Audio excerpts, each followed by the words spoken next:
આ તરફ દિવાળી પહેલા મોદી સરકાર ઉદ્યોગકારોને રાહત આપી શકે છે। વધુ એક રાહત પેકેજની જાહેરાત થઈ શકે છે। બપોરે 12:30 વાગે નાણાપ્રધાન નિર્મલા સીતારમણ પત્રકાર પરિષદ સંબોધશે। અર્થવ્યવસ્થાને પાટે લાવવા માટે 1.50 લાખ કરોડના રાહત પેકેજની જાહેરાત થવાની શક્યતા છે। રોજગારી આપતા ક્ષેત્રોને રાહત મળે તેવી શક્યતા છે। તો કોરોના કાળમાં મંદ પડેલા સેક્ટર માટે જાહેરાત કરવામાં આવી શકે છે।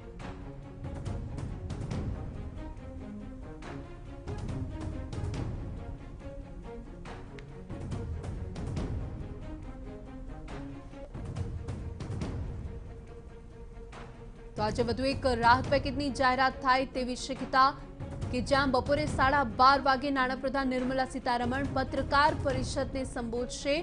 1.50 લાખ કરોડના રાહત પેકેજની જાહેરાત થવાની શક્યતા છે। ખાસ કરીને રોજગારી આપતા ક્ષેત્રોને રાહત આપવામાં આવે તેવી શક્યતાઓ દર્શાવવામાં આવી રહી છે। તો કોરોના કાળમાં મંદ પડેલા સેક્ટર માટે જાહેરાત કરવામાં આવે તેવી શક્યતા અને 12:30 કલાકે પત્રકાર પરિષદનું આયોજન।